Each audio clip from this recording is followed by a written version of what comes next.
Guten Tag an alle. Willkommen zurück bei Wow Spoken German. Ich bin Peter und heute habe ich eine sehr interessante Geschichte für euch.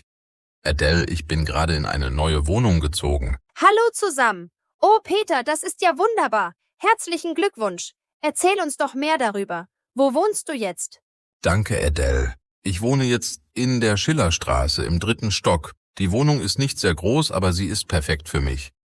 Und ihr, liebe Zuhörer, wo wohnt ihr? Schreibt es gerne in die Kommentare. Das klingt schön. Die Schillerstraße ist doch in der Nähe vom Stadtpark, oder? Wie viele Zimmer hat deine neue Wohnung? Genau richtig. Der Park ist nur 5 Minuten zu Fuß entfernt. Meine Wohnung hat 3 Zimmer. Ein Wohnzimmer, ein Schlafzimmer und ein Arbeitszimmer. Die Küche ist klein, aber sehr modern.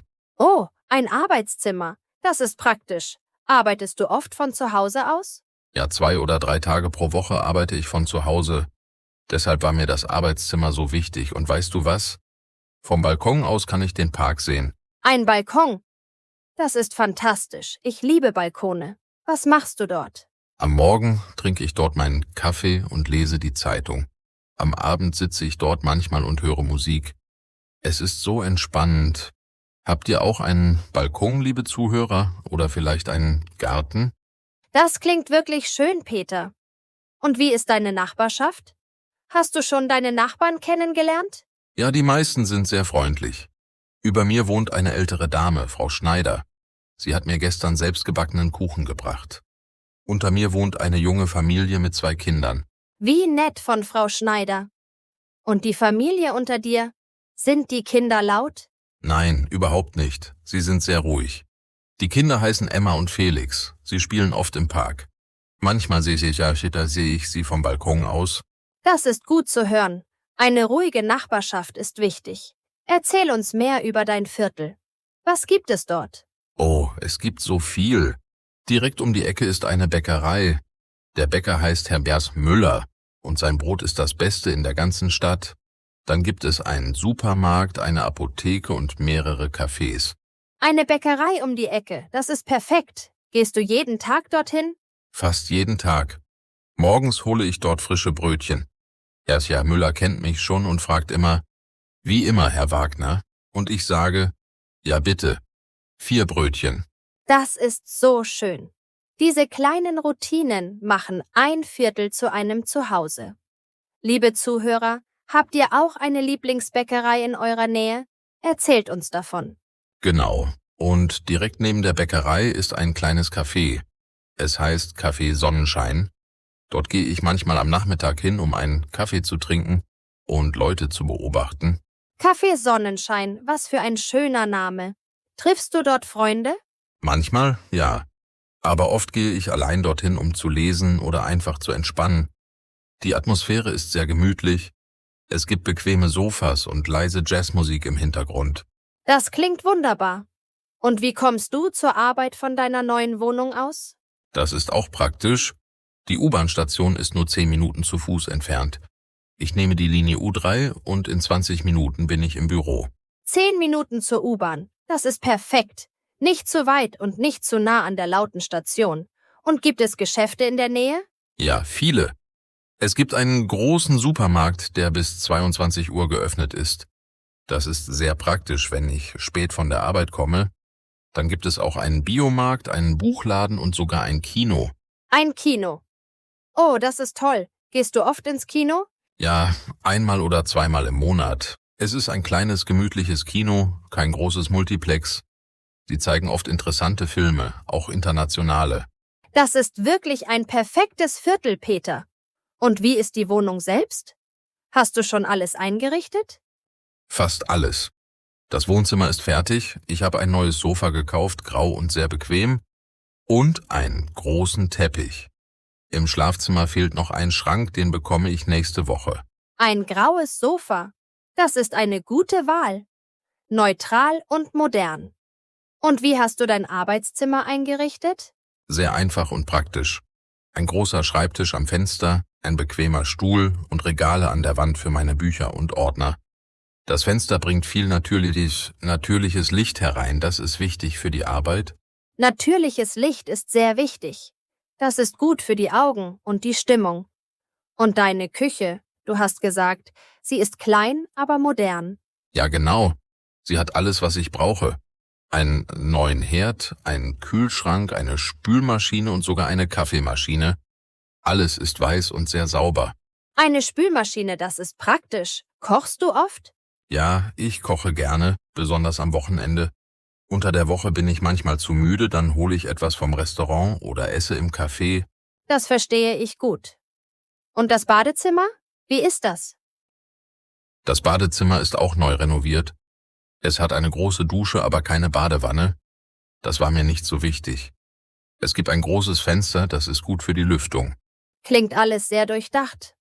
Und sag mal, Peter, was war bei der Wohnungssuche am wichtigsten für dich? Gute Frage, Adele. Für mich waren 3 Dinge wichtig. Erstens, die Lage. Ich wollte in einem ruhigen Viertel wohnen, aber nicht zu weit vom Stadtzentrum. Zweitens, die Verkehrsanbindung. Die U-Bahn muss in der Nähe sein. Und drittens, Geschäfte in der Umgebung. Das sind sehr praktische Kriterien. Und wie lange hast du gesucht, bis du diese Wohnung gefunden hast? Oh, das hat 3 Monate gedauert. Ich habe viele Wohnungen angeschaut, aber die meisten waren entweder zu teuer, zu klein oder in einer schlechten Lage.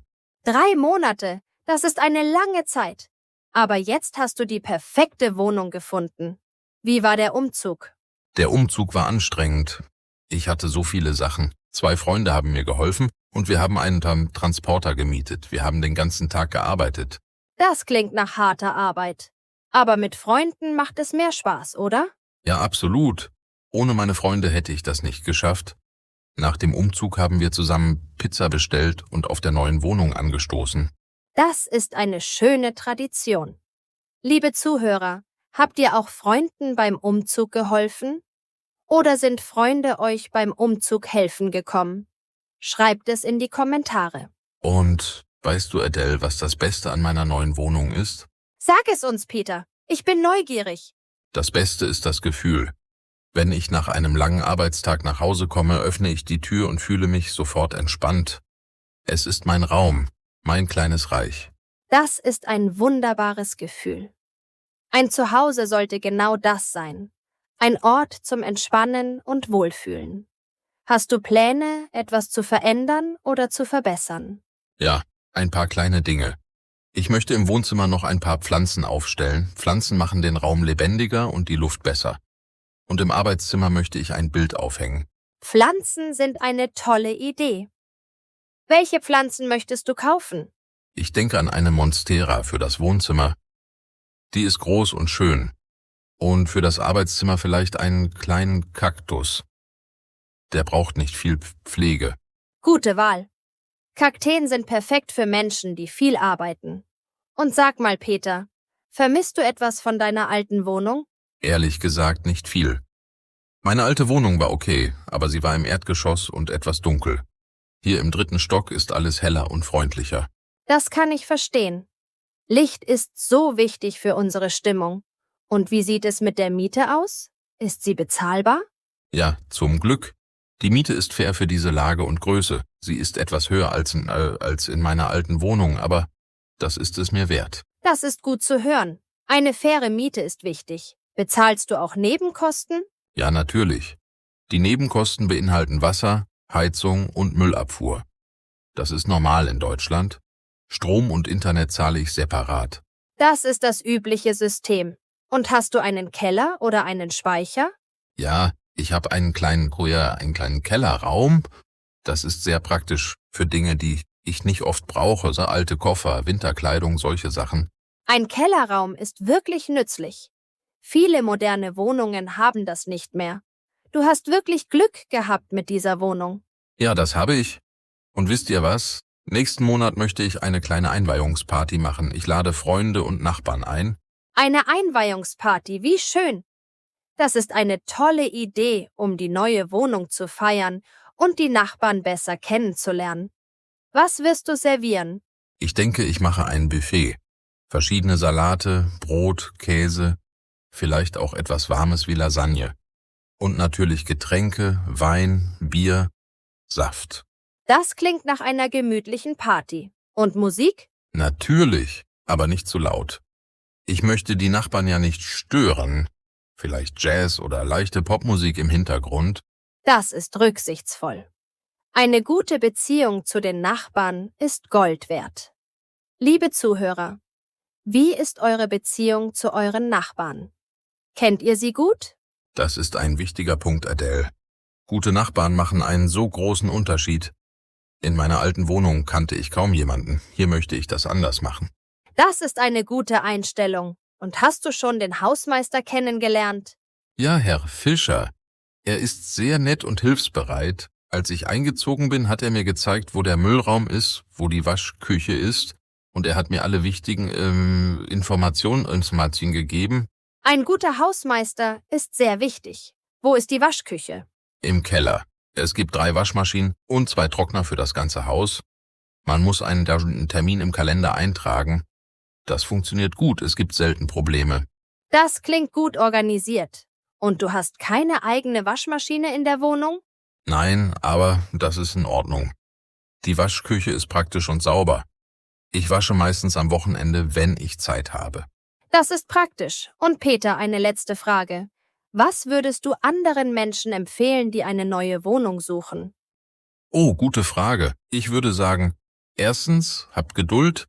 Die perfekte Wohnung zu finden braucht Zeit. Zweitens, macht eine Liste mit euren Prioritäten. Was ist euch wirklich wichtig? Drittens, schaut euch das Viertel genau an, nicht nur die Wohnung. Das sind sehr gute Tipps. Etwas anderes? Ja, sprecht mit den Nachbarn, wenn möglich. Sie können euch viel über das Haus und die Gegend erzählen und lest den Mietvertrag sehr genau, bevor ihr unterschreibt. Ausgezeichnete Ratschläge, Peter. Liebe Zuhörer, nehmt euch diese Tipps zu Herzen. Und wenn ihr selbst Erfahrungen mit der Wohnungssuche habt, teilt sie in den Kommentaren. Genau, wir lernen alle voneinander. Und noch etwas. Vergesst nicht, bei der Besichtigung alles zu fotografieren. Fotos helfen später, sich an Details zu erinnern. Das ist ein praktischer Tipp. Man vergisst so leicht, wie ein Raum aussah, wenn man viele Wohnungen besichtigt hat. Absolut richtig. Ich habe von jeder Wohnung Fotos gemacht und Notizen geschrieben. Das hat mir sehr geholfen bei der Entscheidung. Du bist sehr organisiert, Peter. Das bewundere ich. Und jetzt, wo du eingezogen bist, fühlst du dich schon zu Hause? Ja, langsam. Es wird jeden Tag ein bisschen mehr zu Hause. Ich lerne die Gegend besser kennen, ich finde meine neuen Routinen und ich fühle mich sehr wohl hier. Das ist wunderbar zu hören. Ein Zuhause ist nicht nur ein Ort, es ist ein Gefühl. Liebe Zuhörer, denkt darüber nach. Was macht euer Zuhause besonders für euch? Das ist eine schöne Frage zum Nachdenken. Für mich ist ein Zuhause ein Ort, wo ich selbst sein kann, wo ich mich sicher und glücklich fühle. Sehr schön gesagt, Peter. Und ich bin sicher, deine neue Wohnung wird dir viele glückliche Momente bringen. Danke, Adele, das hoffe ich auch. Und ich freue mich darauf, in den nächsten Monaten mehr Erinnerungen dort zu schaffen. Das wünsche ich dir von Herzen. So, liebe Zuhörer, das war unsere Geschichte über Peters neue Wohnung. Wir hoffen, ihr habt einige nützliche Wörter und Ausdrücke gelernt. Ja, und vergesst nicht, wenn ihr über euer Zuhause auf Deutsch sprechen möchtet, übt diese Sätze. Wo wohnst du? Ich wohne in der Straße. Meine Wohnung hat Zimmer. Wie ist dein Viertel? Perfekt. Diese einfachen Sätze sind ein guter Anfang. Übt sie laut, schreibt sie auf, benutzt sie in Gesprächen. Und liebe Zuhörer, schreibt in die Kommentare, wo wohnt ihr? In einer Wohnung oder in einem Haus? In der Stadt oder so auf dem Land? Wir sind neugierig. Ja, bitte schreibt uns. Wir lesen alle Kommentare und freuen uns, von euch zu hören. Vielleicht könnt ihr auch Fotos von eurem Zuhause teilen. Das wäre toll. Und wenn ihr Fragen habt über Wohnungen in Deutschland, über Mietverträge oder über das Leben in deutschen Städten, fragt uns gerne. Genau, wir sind hier, um euch zu helfen und eure Fragen zu beantworten. Zusammen lernen wir Deutsch besser. So ist es. Und denkt daran, Deutsch lernen ist wie ein neues Zuhause finden. Es braucht Zeit, Geduld und Übung. Aber am Ende fühlt es sich natürlich und richtig an. Das ist eine schöne Metapher, Peter. Und wie bei einem Zuhause wird es jeden Tag ein bisschen gemütlicher und vertrauter. Genau so. Also liebe Zuhörer, macht weiter so. Übt jeden Tag ein bisschen, hört unsere Podcasts, lest auf Deutsch, sprecht mit anderen. Ihr macht das großartig. Wir sind stolz auf euch und eure Fortschritte. Jedes neue Wort, jeder neue Satz ist ein Schritt in die richtige Richtung. Absolut. Und vergesst nicht, Wow Spoken German zu abonnieren, wenn ihr das noch nicht gemacht habt. Es gibt jede Woche neue Folgen mit interessanten Themen. Ja, bitte. Und aktiviert die Glocke, dann verpasst ihr keine neue Folge. Wir haben so viele spannende Themen für die Zukunft geplant. Das stimmt. Nächste Woche sprechen wir über ein anderes interessantes Thema. Aber das ist eine Überraschung. Oh, ich liebe Überraschungen. Ihr auch, liebe Zuhörer? Dann kommt nächste Woche wieder. Ja, bitte kommt wieder. Und bis dahin übt fleißig, bleibt neugierig und habt Spaß beim Deutschlernen. Wir freuen uns schon auf das nächste Mal. Bis dann, liebe Zuhörer. Macht es gut. Ach, Adele, bevor wir enden, möchte ich noch etwas erzählen. Gestern habe ich einen sehr netten Nachbarn aus dem 4. Stock kennengelernt. Oh, erzähl uns mehr. Wie habt ihr euch kennengelernt? Wir sind uns im Treppenhaus begegnet. Er heißt Thomas und ist Lehrer. Er unterrichtet Englisch an einem Gymnasium hier in der Stadt. Ein Lehrer? Das ist interessant. Und worüber habt ihr gesprochen? Zuerst haben wir nur kurz gegrüßt, aber dann hat er gesehen, dass ich Bücher trage und wir haben über Literatur gesprochen. Er liest auch sehr gerne. Das ist eine schöne Art, jemanden kennenzulernen. Gemeinsame Interessen verbinden Menschen. Habt ihr euch verabredet? Ja, tatsächlich. Er hat mich eingeladen, nächste Woche zu ihm zu kommen. Er will mir seine Bibliothek zeigen. Er sammelt alte Bücher. Alte Bücher. Wie faszinierend. Das klingt nach dem Beginn einer schönen Nachbarschaftsfreundschaft. Liebe Zuhörer, habt ihr Freundschaften mit euren Nachbarn? Erzählt uns davon. Ja, ich freu mich wirklich darauf. Und er hat mir auch einen Tipp gegeben. Er hat gesagt, jeden Samstag gibt es auf dem Platz in der Nähe einen kleinen Markt. Ein Markt. Was für ein Markt ist das? Ein Bauernmarkt. Dort verkaufen lokale Bauern frisches Obst, Gemüse, Käse, Honig und andere Produkte. Thomas sagt, die Qualität ist ausgezeichnet und die Preise sind fair. Das ist wunderbar. Frische, lokale Produkte sind immer besser als Supermarktware. Wirst du diesen Samstag hingehen? Auf jeden Fall. Thomas hat angeboten, mit mir zu gehen und mir alles zu zeigen. Er geht jeden Samstag um 9 Uhr morgens dorthin. 9 Uhr morgens am Samstag. Das ist früh, aber es lohnt sich bestimmt. Die besten Sachen sind oft schnell ausverkauft. Genau das hat Thomas auch gesagt. Er meint, wenn man um 10 Uhr kommt, ist das beste Brot schon weg. Also müssen wir früh aufstehen? Das ist ein guter Grund, früh aufzustehen. Und Peter, du hast auch erwähnt, dass es einen Park in der Nähe gibt. Gehst du oft dorthin? Ja, fast jeden Tag. Besonders am Wochenende. Der Park ist wirklich schön. Es gibt große Bäume, Blumenbeete, einen kleinen Teich mit Enten und viele Bänke zum Sitzen. Das klingt idyllisch. Was machst du dort? Manchmal gehe ich joggen. Es gibt einen schönen Rundweg, etwa 2 Kilometer lang, oder ich setze mich einfach auf eine Bank und lese. Im Sommer gibt es auch oft Open-Air-Konzerte dort. Open-Air-Konzerte im Park. Das ist ja toll. Was für Musik spielen sie? Verschiedene Arten. Klassische Musik, Jazz, manchmal auch Rockbands. Die Konzerte sind meistens kostenlos. Das ist großartig. Kostenlose Konzerte sind wunderbar. Das macht ein Viertel wirklich lebendig. Und gibt es auch einen Spielplatz im Park für die Kinder? Ja, einen großen. Mit Schaukeln, Rutschen, einem Sandkasten und sogar einem kleinen Klettergerüst. Emma und Felix, die Kinder von meinen Nachbarn, spielen dort oft. Das ist perfekt für Familien. Und ist der Park sicher? Kann man auch abends dorthin gehen? Ja, sehr sicher. Es gibt gute Beleuchtung auf allen Wegen und oft sind auch abends noch Menschen dort. Manchmal gehe ich nach dem Abendessen noch einen kurzen Spaziergang. Das ist beruhigend zu wissen. Sicherheit ist wichtig, besonders abends. Und sag mal, Peter, gibt es in deinem Viertel auch eine Bibliothek? Ja, die Stadtbibliothek ist etwa 15 Minuten zu Fuß entfernt. Sie ist sehr modern und gut ausgestattet. Es gibt nicht nur Bücher, sondern auch Zeitschriften, DVDs und sogar einen Computerraum. Eine moderne Bibliothek, das ist toll. Gehst du oft dorthin? Einmal oder zweimal im Monat. Ich leihe mir meistens Bücher aus, manchmal auch einen Film. Die Bibliothek hat auch einen gemütlichen Lesebereich mit bequemen Sesseln. Das klingt einladend. Und braucht man eine Mitgliedskarte? Ja, aber die ist nicht teuer. Sie kostet nur 20 Euro pro Jahr und damit kann man so viele Bücher ausleihen, wie man möchte.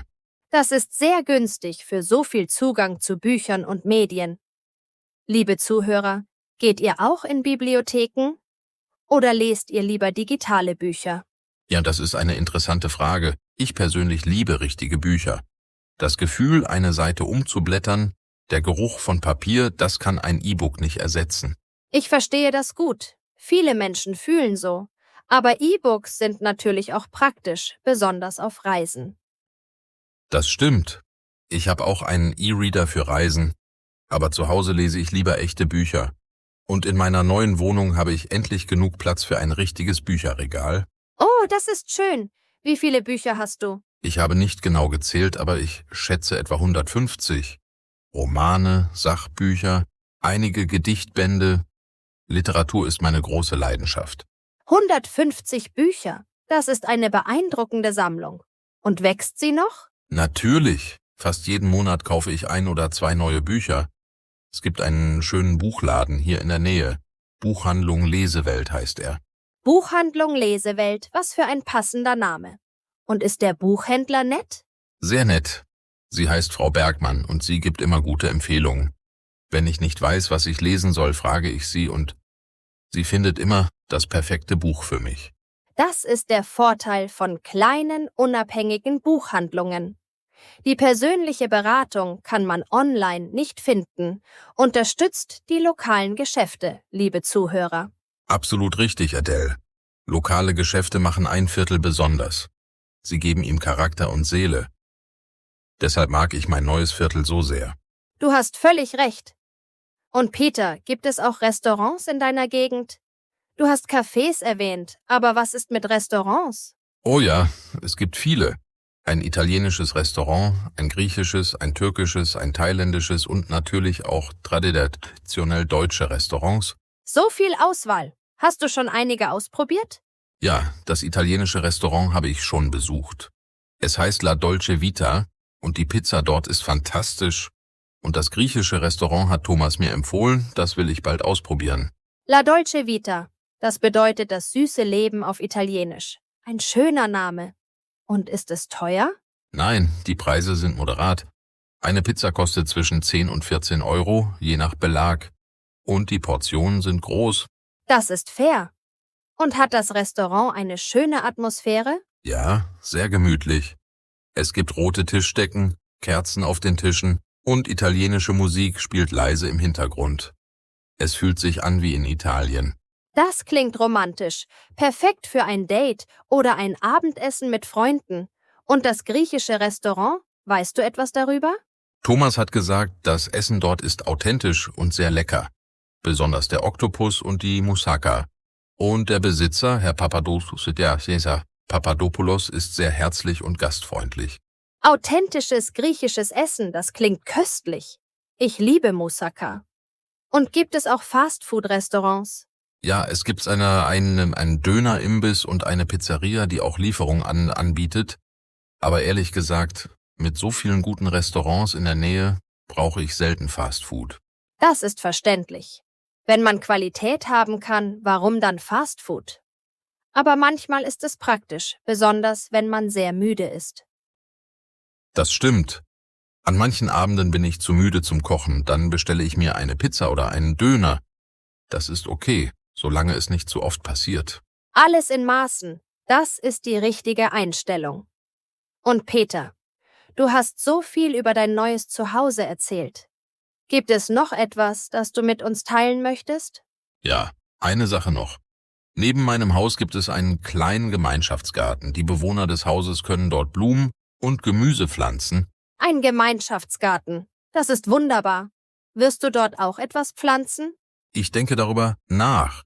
Vielleicht ein paar Tomaten und Kräuter, Basilikum, Petersilie, Rosmarin. Frische Kräuter sind immer gut für die Küche. Das ist eine tolle Idee. Gartenarbeit ist entspannend und gesund. Und es ist schön, sein eigenes Gemüse zu haben. Hast du Erfahrung mit Gartenarbeit? Nicht viel, aber ich möchte es lernen. Frau Schneider, meine Nachbarin von oben, hat einen grünen Daumen. Sie hat angeboten, mir zu helfen. Wie nett von ihr. Nachbarn, die sich gegenseitig helfen, das macht eine Gemeinschaft stark.